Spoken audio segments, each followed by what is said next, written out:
Bapak Ibu, saudara-saudari yang terkasih, selamat pagi.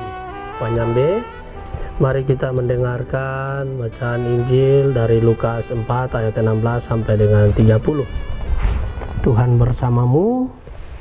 Inilah Injil suci menurut Santo Lukas. Sekali peristiwa datanglah Yesus di Nazaret, tempat ia dibesarkan. Seperti biasa pada hari Sabat ia masuk ke rumah ibadat. Yesus berdiri hendak membacakan kitab suci. Maka diberikan kepadanya kitab Nabi Yesaya. Yesus membuka kitab itu dan menemukan ayat-ayat berikut. Roh Tuhan ada padaku, sebab aku diurapinya untuk menyampaikan kabar baik kepada orang-orang miskin.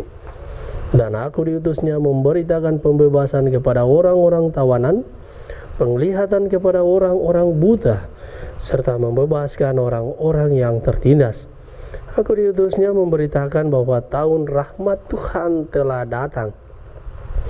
Kemudian Yesus menutup kitab itu dan mengembalikannya kepada pejabat. Lalu ia duduk dan mata semua orang dalam rumah ibadat itu tertuju kepadanya. Kemudian Yesus mulai mengajar mereka, katanya, "Pada hari ini genaplah ayat-ayat kitab suci itu pada saat kalian mendengarnya." Semua orang membenarkan Yesus. Mereka heran akan kata-kata indah yang diucapkannya. Lalu mereka berkata, "Bukankah dia anak Yusuf?" Yesus berkata, "Tentu kalian akan mengatakan pepatah ini kepadaku, 'Hai tabib, sembuhkanlah dirimu sendiri. Perbuatlah di sini di tempat asalmu ini. Segala yang kami dengar telah terjadi di Kapernaum.' Yesus berkata lagi, 'Aku berkata kepadamu, sungguh tiada nabi yang dihargai di tempat asalnya. Aku berkata kepadamu dan kataku ini benar. Pada zaman Elia terdapat banyak wanita janda di Israel ketika langit tertutup selama 3 tahun dan 6 bulan. Dan ketika bahaya kelaparan yang hebat menimpa seluruh negeri.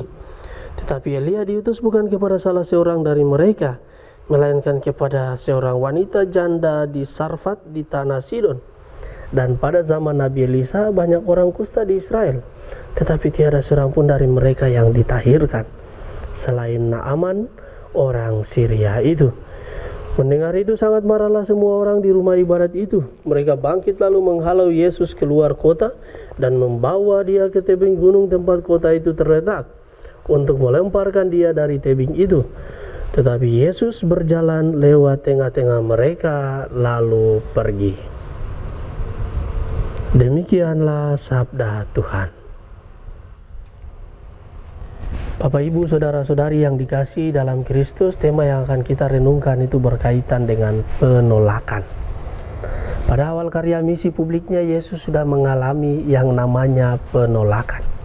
Ironisnya, penolakan ini dilakukan oleh orang-orang sekampungnya di Nazaret. Tuhan Yesus menghadapi penolakan ini dengan kesadaran sebagai konsekuensi dari misinya. Di Nazaret ia memaklumkan visinya yang lebih memperhatikan orang-orang yang tidak diperhitungkan oleh masyarakat pada zaman itu. Mereka adalah orang miskin, tawanan, orang buta, kaum tertindas, dan lain sebagainya. Orang yang semula terkagum dengan kata-katanya berbalik dan menolak dia. Mereka menggunakan alasan manusiawi untuk menutup diri terhadap warta gembira yang disampaikan oleh Yesus. Apa yang menjadi alasan penolakan terhadap Yesus? Yang pertama adalah status keluarga. Yesus hanyalah seorang anak tukang kayu, anak Maria yang mereka kenal sejak kecil. Keluarga yang biasa-biasa saja. Mereka sungguh meragukan, meremehkan, dan tidak percaya akan kehebatan Yesus dalam mengajar dan melakukan banyak mujizat. Bagi orang Nazaret, nasib baik atau buruk ditentukan oleh status sosial, kedudukan, juga jabatan. Yang kedua adalah lingkungan.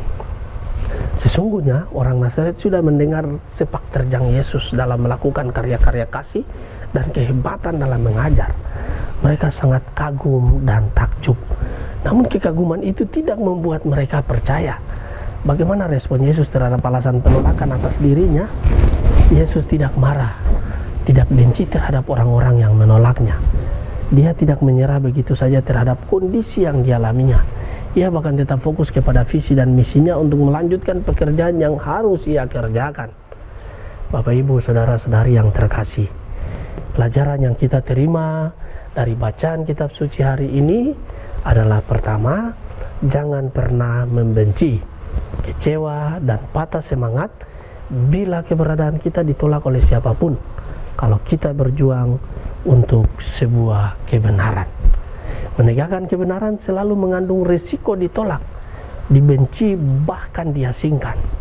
Yang kedua, pahala akan kita terima oleh orang yang berjuang atas nama kebenaran, meski jalan penderitaan akan berjalan beriringan. Yesus telah membuktikannya ketika dia harus menderita dan wafat di kayu salib. Hendaklah kita terus berjuang menegakkan kerajaan Allah di dunia dengan segala resiko termasuk penolakan itu sendiri. Semoga demikian. Marilah kita berdoa. Tuhan, pagi ini kembali kami naikkan syukur dan permohonan. Terima kasih sudah menjaga kami saat tidur maupun bangun. Terima kasih untuk udara sejuk dan segar di pagi hari ini.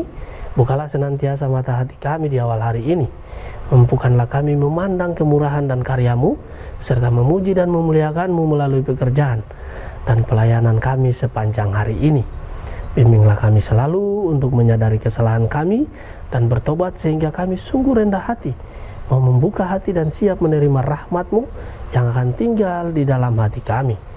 Kristus terang dunia, berkatilah senantiasa keluarga-keluarga kami. Jadikanlah kami alat kasih-Mu dan pantaskanlah kami menjadi hamba-Mu yang setia. Amin. Tuhan bersamamu.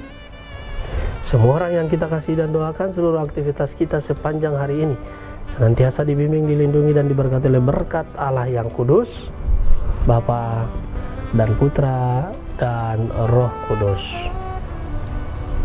Amin.